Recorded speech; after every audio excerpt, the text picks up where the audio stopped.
Ramogi TV. Jorit jotuo kod jogo mangima gi ng'aw medo sundo sirikal mondo ket kogie paro machik mageto ber aluora mar tijgi kod miyo gi thuolo mar chudo mowinjore kod tich magitiyo.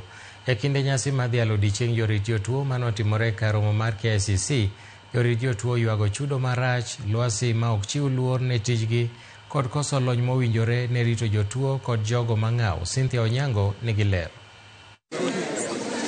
En nyasi manokelo kanyakla jatend migawo mar kit chwech Hannah Wendot, jogoro mongirore bad migepe mopogore pachoka, jolony, jotim nonro ratiro mag oganda kod jotije, kaachiel kod jorit jotuo kod jogo mang'aw.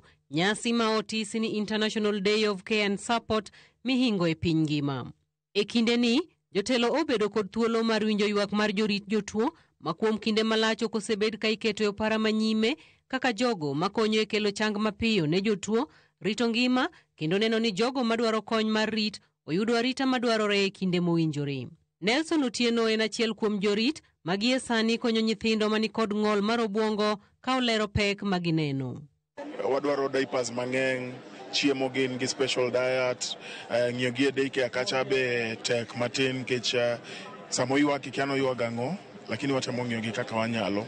Owacho ni achiel kuom pek maduoko tijgi chien en dang'ni mar paro magibedo godo kaluwore kod tich matek kod chal mar aluora magitiye ma ok ni kare e ngima jorit. Wating'o pek mag nyithindogi, lakini onge ng'at mabiro ting'o pekwa. Koro pachwa opong' gi ng'iyo nyithindogi, kasto ywak magiywak pile cha pain magikadhe pile pile, ng'eni ng'iyogi pile pile, to inionge gi kumidhi gole pain gi mapile pile.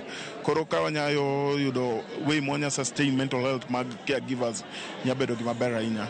Jotije gi bende oywago olo mang'eny, chudo manyap, koso yango ler mar tijgi e pend chike mapachoka, bono lokruok ma tijgi kelo e ochumi mapachoka, kaachiel kod koso yore makare mag kedo ne ratichgi e kinde magin kod ng'ur. Women repeatedly tell us, I have no time to rest. They describe the kitchen only, as a revolving belt where dishes never end. This is followed by laundry, which consumes 3 to 5 hours. They are very clear of what they want. They are saying they want county governments to establish affordable, safe, and reliable daycare centers where children can learn and thrive while their mothers work, both urban and rural centers. Gikwayo ni kuom ranyisi, ket chike matayo kaka irito nyithindo bed achiel to ok bedo mokere kendo pogore e kaunti ka kaunti. Kaginyala national policies mag nyithindo mondo bed achiel, ngech every county nigi policies gi, koro mano miyo wathuthni matin e tijwa. Kasto kaginya konyowa gi resources matin, especially kaginya reduce tax diapers mag nyithindo gi joma dongo man gi ulemavu nya konyowa ahinya. Korka kore, jatend migawo mar kit oganda kod chwech pachoka Hannah Cheptumo Wendot oyango ni pend chik kaka National Care Policy nitiere tielo mogik kendo igeno ni kokete tim to jogo duto machiwo sir ne jogo matuo kod jogo mang'aw biro bedo kod tich mayot e yudo tiegruok, chudo makare kod tiyo aluora manyiso luor ne ngima oganda. The draft National Care Policy is at a very advanced stage. It has been co-signed by various ministers. We are actually at the very last stage. We are just waiting maybe one signature, and we shall be able to roll out so that we can have all these players who are here today and others be able to speak to it and see how we can have a structured way of ensuring that those who give care are done in a dignified way, and also we can be able to see how they can be remunerated in the best way.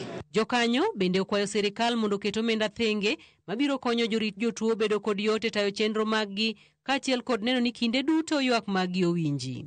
And so we have heard of government commitment in terms of recognizing that, in terms of also trying to create an enabling environment for the caregivers to be able to do their work from time to time.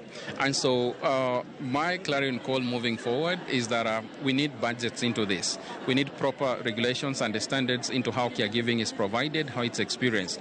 But most importantly, we need, of course, to get the caregivers' voices onboarded so that as we move together, we have very responsive policy frameworks that includes funding, and of course, the management of care, both at the national level and the county levels. Cynthia Onyango, Ramogi TV.